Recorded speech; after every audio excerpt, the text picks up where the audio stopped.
কিছুক্ষণ আগেই জাস্ট কালের কণ্ঠ পত্রিকার অনলাইন ভার্সনে একটি খবর দেখলাম।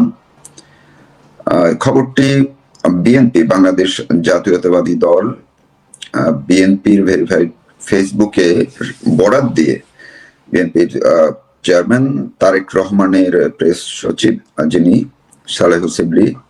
সালেহ শিবলির বরাত দিয়ে একটি খবর ছেপেছে যে তারেক রহমান ট্রাম্প প্রশাসনের সঙ্গে একটা বৈঠক করেছেন, ভার্চুয়াল বৈঠক করেছেন। তো খবরটি স্বাভাবিকভাবেই দেখে একটু খটকা লাগলো যে তারেক রহমান ট্রাম্প প্রশাসনের সঙ্গে বৈঠক করেছেন, মানেটা কি? তো পরে ভিতরে দেখলাম যে মূলত একটি বাণিজ্যিক প্রতিনিধি দল, অর্থাৎ মার্কিন যুক্তরাষ্ট্রের একটি সরকারি বাণিজ্যিক প্রতিনিধি দলের সঙ্গে ভার্চুয়াল একটি বৈঠক হয়েছে আজকে সকাল 9টার দিকে। তো সেই বৈঠকে বাণিজ্যের নানান বিষয় নিয়ে কথাবার্তা হয়েছে, কিছু সেটি উল্লেখ আছে। এটি বিএনপির ফেসবুকে কিন্তু দেওয়া হয়েছে এবং অন্য কোনো মিডিয়া আপলোড করেছে কিনা এখন পর্যন্ত আমার নজরে আসেনি, কিন্তু আমি কালের কণ্ঠে দেখলাম। এর সূত্র ধরেই আরেকটি বিষয়ে খুব আমার কাছে অন্তত পক্ষে খুবই গুরুত্বপূর্ণ মনে হলো। সেটি হচ্ছে এই যে বাংলাদেশে মার্কিন নতুন রাষ্ট্রদূত এলেন এবং যিনি কার্যত গতকালকে অফিসিয়ালি তার মিশন শুরু করেছেন, রাষ্ট্রপতির কাছে তার পরিচয়পত্র প্রদানের মধ্যে দিয়ে, এবং এরপর তিনি নর্ডিক কান্ট্রিগুলোর যে তিনি নর্ডিক ফেস্টিভ্যাল যেটিকে বলে বা ডে হিসেবে ধরা হয়, সেইখানে তিনি অংশ নিয়েছেন। আর বাংলাদেশের মিডিয়া, বিশেষ করে যারা কূটনৈতিক রিপোর্টার আছেন, তাদের এখন সবার প্রতিক্ষণের নজর কিন্তু এই মার্কিন নতুন রাষ্ট্রদূত ব্রেন্ট ক্রিস্টেনসেনের দিকে। তিনি বঙ্গভবনে যখন পরিচয়পত্র প্রদান করে বের হয়ে তার প্রতিক্রিয়া জানিয়েছেন, তিনি বাংলাদেশের বন্ধুত্বকে খুব গভীরভাবে উপলব্ধি করেন, স্মরণ করেন। পাশাপাশি তিনি 50 বছরের মার্কিন এবং বাংলাদেশের সম্পর্কের কথা বলেছেন।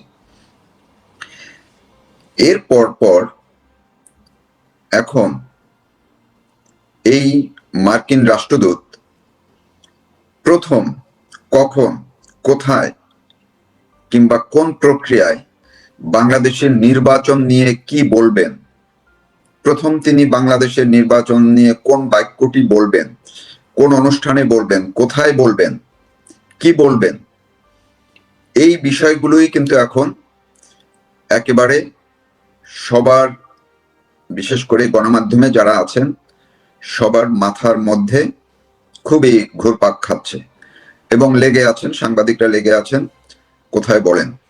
গতকালকে নর্ডিক ডের অনুষ্ঠানে তিনি কিছু বলেননি।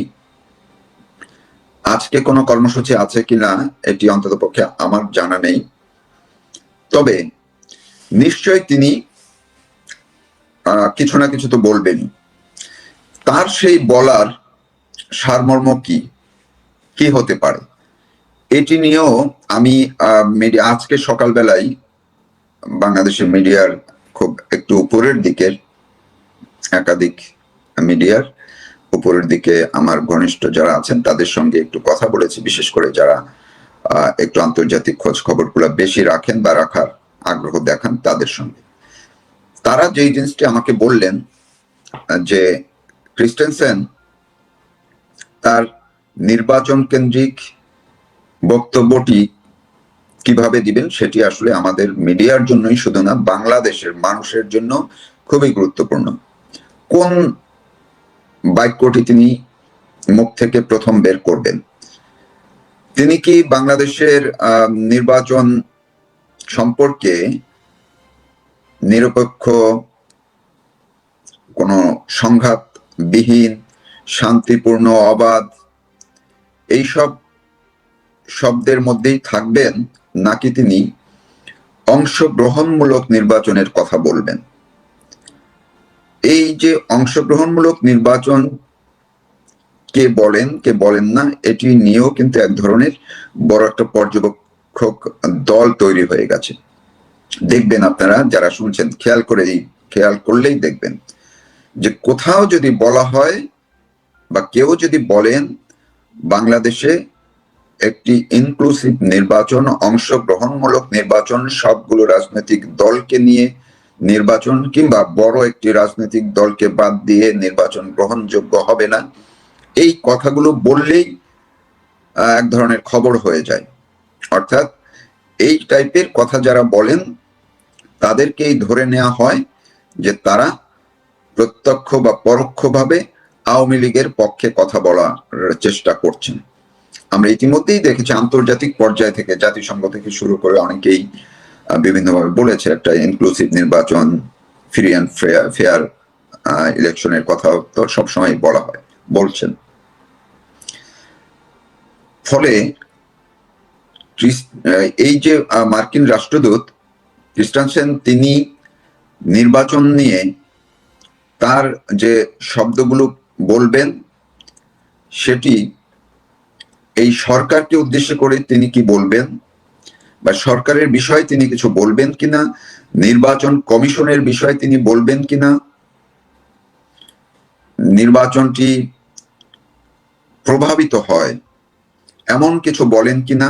কারণ এর আগে আমরা পিটার হাসের সময় দেখেছি যে তিনি তার যোগদানের পর থেকে নির্বাচনের আগে তিনি কয়েকদিনই দফায় দফায় তিনি হুটহাট নির্বাচন কমিশনে চলে গেছেন, বৈঠক করেছেন, তিনি বিভিন্ন জায়গায় চলে গেছেন, এমনকি আওয়ামী লীগের মন্ত্রীদের সঙ্গেও তিনি বৈঠক করেছেন, ওবায়দুল কাদেরের সঙ্গে বৈঠক করেছেন, বিএনপি নেতাদের সঙ্গে বৈঠক করেছেন, বিভিন্ন পর্যায়ে জাতীয় পার্টি, জামাত, সবার সাথেই তারা বৈঠক করেছেন।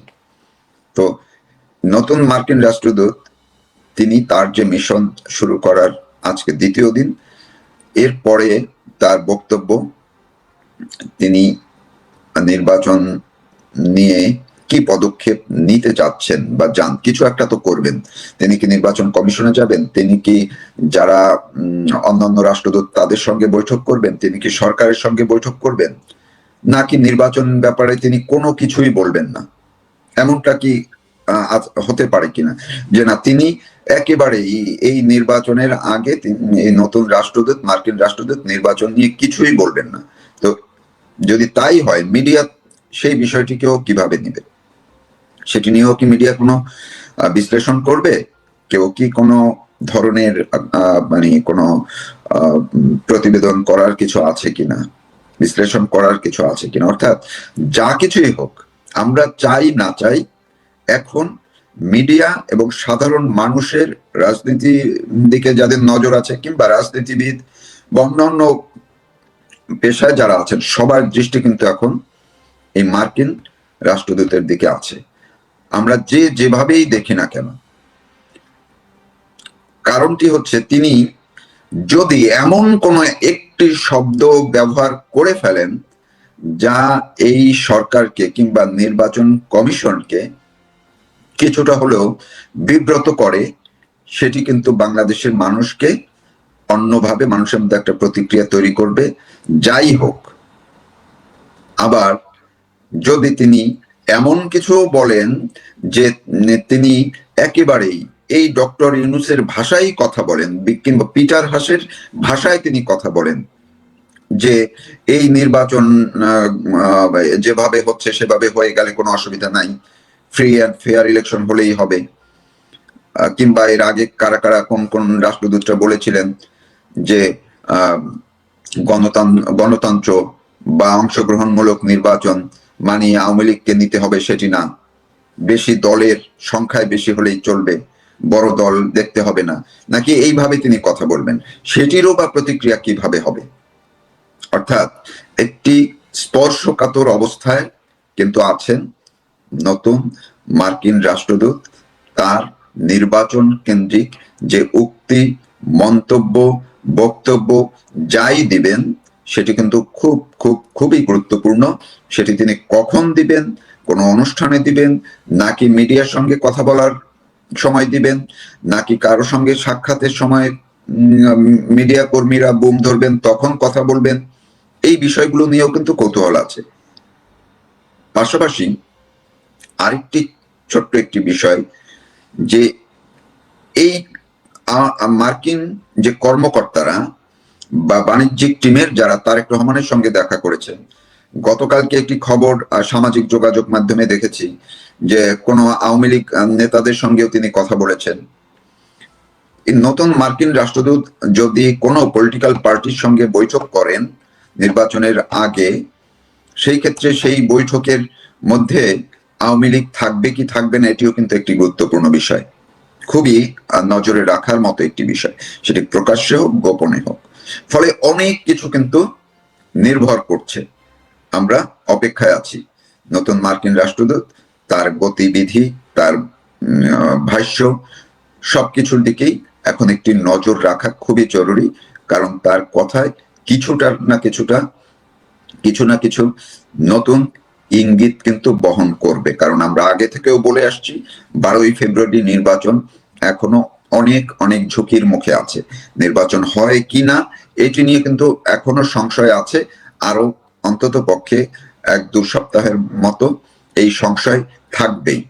অপেক্ষায় থাকুন, দেখতে থাকুন এবং সবাই নজর রাখুন কি বলেন নতুন মার্কিন রাষ্ট্রদূত, তার কার্যক্রম কিভাবে শুরু হয়, বিশেষ করে নির্বাচন ইস্যুতে। ধন্যবাদ সবাইকে।